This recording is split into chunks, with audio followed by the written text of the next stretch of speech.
When you take a look at what the Colts have in your future, the Colts signed you to a futures contract at the end of this past season, so obviously they're going to have you around this upcoming season.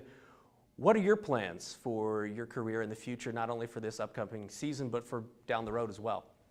I think definitely, as far as my plans go, my mentality is changing. When I first came in to Indianapolis, I was saying, man, I just want to make the team. I want to be a part of this. I want to prove to people that I can be an NFL quarterback, because there were a lot of, critics out there saying I couldn't, play with the best of them, throw, had a strong enough arm, be as accurate as I could be because I was a running quarterback in college. But I wanted to prove to people that I could make it. And now this year, I'm going to compete as if I'm the starting quarterback. I want to go in there, be a leader, be a great teammate, and, push Andrew. Make that position better as a whole, make our room better, make our coach better. And I think if I do that, it just makes the team better. And if I don't get the starting job, which, everyone knows the situation, I'm just going to keep fighting and just keep pushing and just bring it every single day as if it's my last day. And if I do that, I think I really do think the sky's the limit. 11-5 in the regular season, a trip to the playoffs. How do the Colts improve upon that this coming season? I think just get off to a fast start. And, last year we started off rough against the Chicago Bears. I think just get out of the gates quick and win. You got to win your home games. And if you can do that and then steal as many as you can on the road, it's never easy playing on the road. It's never easy playing at home. But if you can win your home games and take care of your division, I think we can do a lot of great things. And then we just stay focused from week to week, never jumping ahead. We got a young team, a lot of great talent, not a whole lot of superstars, which is good. I think that's great. I think it really brings the team together. Everyone's got their role. Everyone embraces that. And we're excited. Tell me how your faith plays a role in what you do, both on and off the football field. Yeah, I'm a strong Christian believer, always have been. I believe, Jesus is my Lord and Savior.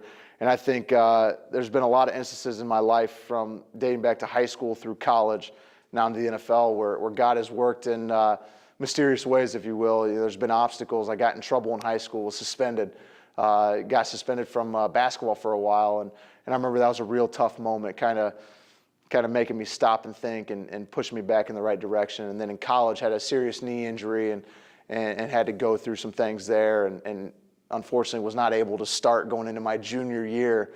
Here's a guy that I thought I was going to be an NFL quarterback, and I'm not even starting going into my junior year of college. And that was really hard, but I think, again, it was just God working in mysterious ways and kind of teaching me to be more obedient to his plan. And I believe I've done that. Now, I'm not perfect by any means, but I believe I've done that, to maybe my best ability. And I always continue to work on that every day. And I think, the Lord continues to bless you as you move forward. Do you ever look back and say, there was this kid at Norwell Middle School, that was me. I never thought I could make it this far. Is it a surprise to you? Or how do you view coming from where you've come from to the NFL? Sometimes, you think, wow, I've come a long way, but I tend not to think that. I just feel like, this is where I belong. And you have to, I think, as a player, whatever sport you're playing, you have to be confident in who you are, both as a person, as a player, if you're in school, as a student. And if you can, you kind of put the dreams aside and you want to turn that into a reality.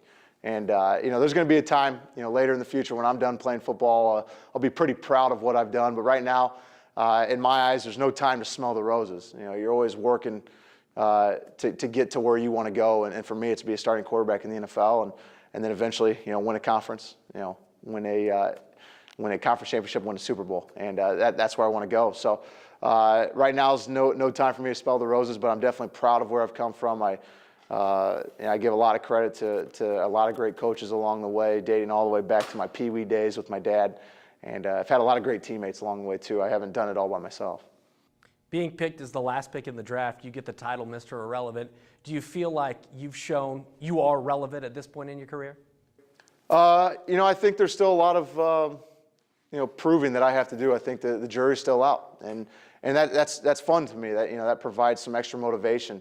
It helps me get out of bed in the morning. Hey, I'm going to go prove these people wrong that I can be a starting quarterback. That's what my goal is. And there's been a lot of Mr. Irrelevance in the past that haven't made it, and my goal is to make those odds a little bit better and be like a guy like Ryan Suckup, who plays for Kansas City Chiefs, who was a Mr. Irrelevant maybe 7 or 8 years ago and now a starter and one of the better kickers in the NFL. So just continue working every day and proving people wrong is what I'm about.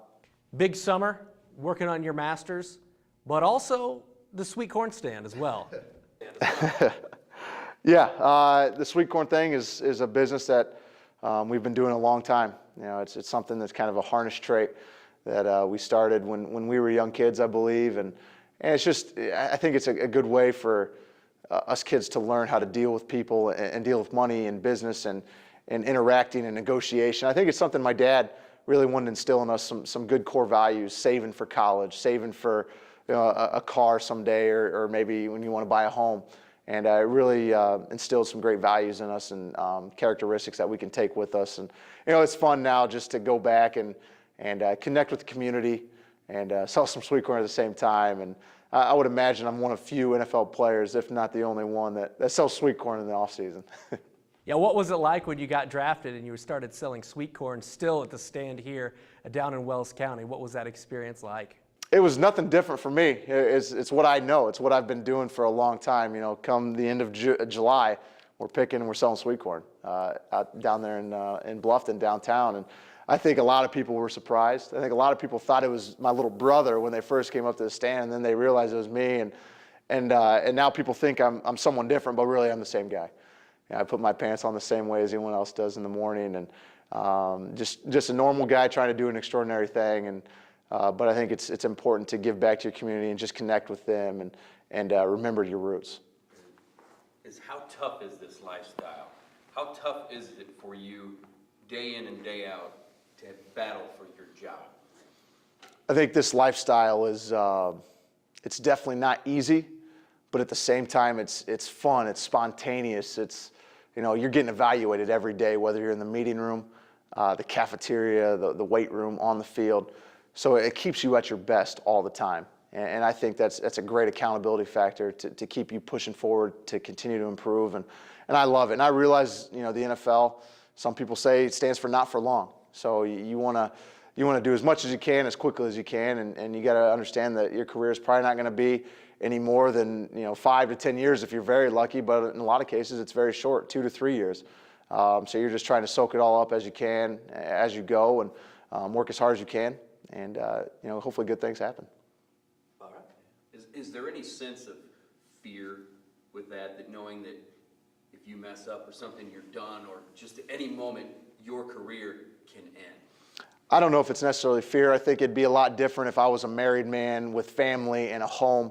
I think it's different that the fact that I'm a single bachelor. I don't have a family. I don't have a whole lot of things I have to worry about. I have a single bedroom apartment, and you just go out and have fun with it every day. And once you start overthinking it and allow maybe the fear or the nervousness or kind of those butterflies, then it can really affect you in a negative way. But if you just go out and just play your game, do what you've done your whole life as a player, I think you'll be fine. All right. I think we're good.